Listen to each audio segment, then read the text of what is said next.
Oubliez tout ce que vous pensiez savoir sur la puissance mondiale. Les porte-avions, les réserves de pétrole, tout ça, c'est presque du passé. La vraie bataille, le prochain grand jeu de pouvoir, il se joue sur un terrain complètement différent, celui de l'IA souveraine. Et attention, ce n'est pas juste un mot à la mode, c'est la nouvelle clé de voûte de la puissance d'une nation. On va décrypter ensemble pourquoi c'est si important. Alors, la question qu'on doit se poser, elle est fondamentale. Qu'est-ce qui fait la puissance d'un pays aujourd'hui? Eh bien, la réponse a complètement, radicalement changé. Ce n'est plus l'or noir, non. Fini le temps où le pétrole dictait les règles du jeu. Ce ne sont plus non plus les armées, ou en tout cas pas seulement la puissance militaire traditionnelle. Non, la vraie nouvelle monnaie du pouvoir, le truc qui compte vraiment, c'est l'intelligence. L'intelligence autonome. Et surtout, la capacité d'un pays à la créer et à la maîtriser lui-même. C'est ça, le cœur du sujet. Alors, concrètement, qu'est-ce que ça veut dire l'IA souveraine? Pour bien comprendre cette nouvelle course à la puissance, il faut d'abord poser les bases. Définir ce concept qui est au centre de toutes les stratégies. Voilà la définition, et elle est hyper importante. L'IA souveraine, c'est la capacité d'un État à produire sa propre intelligence artificielle, en utilisant ses propres infrastructures, ses propres données, ses propres talents. La nuance est là. Il ne s'agit pas seulement d'acheter et d'utiliser de l'IA. Il s'agit de la créer. C'est toute la différence entre être un simple consommateur, dépendant des autres, et être le maître de sa propre technologie. C'est ça l'autonomie stratégique. Et cette souveraineté, elle ne sort pas nulle part. Elle repose sur 4 piliers. Pensez-y comme les 4 pieds d'une table. Si un seul manque, tout s'écroule. D'abord, il faut ses propres infrastructures, la puissance de calcul. Sans ça, un pays est à la merci des autres. Ensuite, les données nationales, c'est crucial. Une IA doit être nourrie avec des données locales pour comprendre la culture, les spécificités d'un pays. Troisièmement, la main-d'œuvre qualifiée. Mais oui, il faut des cerveaux pour construire et maintenir tout ça. Et enfin, un écosystème d'entreprises locales pour que l'innovation puisse bouillonner. Si un seul de ces éléments est faible, l'édifice est fragile. Ok, maintenant qu'on sait ce qu'est le prix à gagner, regardons le terrain de jeu. Parce que cette quête de l'IA souveraine, c'est devenu une compétition mondiale, mais une compétition pour des ressources très très spécifiques.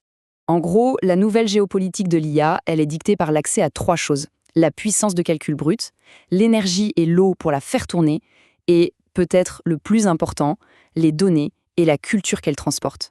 Le premier champ de bataille, c'est le matériel. Et là, il y a un énorme problème, un vrai goulot d'étranglement mondial. Les puces, les fameux JPU. La quasi-totalité des IA de pointe tourne sur du matériel qui vient d'une poignée d'entreprises, principalement Nvidia. C'est une dépendance énorme, une vulnérabilité stratégique majeure. Parce que soyons clairs, celui qui contrôle les puces contrôle l'accès à l'avenir de l'IA. Ensuite, l'énergie. L'appétit de ces IA est juste colossal. La demande énergétique des data centers IA va littéralement exploser d'ici 2026. Du coup, la capacité d'un pays à produire de l'électricité pas chère et en abondance, ce n'est plus juste une question économique. Ça devient un enjeu de sécurité nationale, purement et simplement.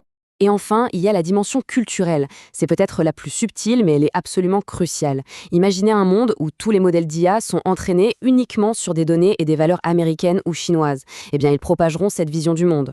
L'IA souveraine, c'est justement la lutte contre ça. C'est la bataille pour créer des modèles qui parlent nos langues, qui comprennent nos contextes, qui reflètent nos propres normes. C'est une guerre culturelle qui se joue dans le code. Bon, on a défini le prix, on a vu le terrain de jeu, maintenant passons aux acteurs. Qui sont les joueurs principaux dans cette partie d'échecs mondial où les enjeux sont gigantesques? Ce tableau donne une super vue d'ensemble. On voit bien 4 grands blocs qui se dessinent, avec des approches très différentes. On a la domination par le secteur privé aux États-Unis, l'intégration massive dirigée par l'État en Chine, la fameuse troisième voie européenne, et les investissements colossaux du Moyen-Orient. On va décortiquer un peu chaque stratégie. Commençons par l'équipe américaine. Eux, ils misent tout sur leur point fort historique, la puissance d'innovation et la domination mondiale de leurs géants de la tech. La stratégie est moins pilotée par l'État que par les forces du marché et la big tech. La Chine, c'est tout l'inverse. L'approche est totalement différente.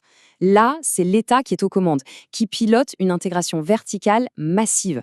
L'idée, c'est de déployer l'IA partout dans l'économie réelle et même de l'exporter via des projets comme la route de la soie numérique. Et l'Europe dans tout ça? Eh bien, elle essaye de tracer sa propre route, une troisième voie. Plutôt que de rivaliser frontalement sur la puissance de calcul brut, elle mise sur des alternatives open source et sur une forte régulation, comme l'AI Act, pour créer un écosystème de confiance. Des pépites, comme la française Mistral AI, sont vraiment le fer de lance de cette approche. Et puis, il y a un nouvel acteur majeur qui débarque à une vitesse folle, le Moyen-Orient. Des pays comme les Émirats arabes unis ou l'Arabie saoudite sont en train de convertir leur manne pétrolière en capital pour l'IA.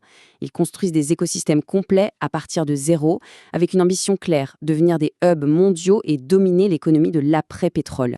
Mais au final, quel est le but de toute cette compétition? Pourquoi cette course effrénée? On entre maintenant dans la phase finale, celle qui révèle le véritable objectif de tout ça. Cette frise montre un changement radical. On n'est pas en train de faire un petit pas en avant, on est en train de faire un saut. On passe des grands modèles de langage, les LLM, qui se contentent de répondre à nos questions, à des agents souverains, autonomes, qui vont agir dans le monde réel pour nous. C'est un changement de paradigme complet. Et le point vraiment crucial, c'est que ces agents ne seront pas de simples gadgets. On parle d'IA, capable de prendre des initiatives, de prendre des décisions et d'automatiser des pans entiers de l'État, que ce soit dans l'administration publique ou même la défense nationale. C'est énorme. Du coup, l'enjeu devient existentiel. Pour un État, ne pas maîtriser ces outils, c'est prendre le risque de voir des pans entiers de sa propre souveraineté être gérés, voire contrôlés, par des systèmes étrangers. La maîtrise de l'IA devient donc, tout simplement, une condition de survie politique. Et tout ça nous amène à la question finale, la plus vertigineuse de toutes. Le jour où l'IA commencera à automatiser l'État lui-même, qui sera vraiment aux commandes? La réponse à cette question définira non seulement la géopolitique de demain, mais la nature même de nos sociétés. C'est ça le défi fondamental que l'IA souveraine nous lance à tous.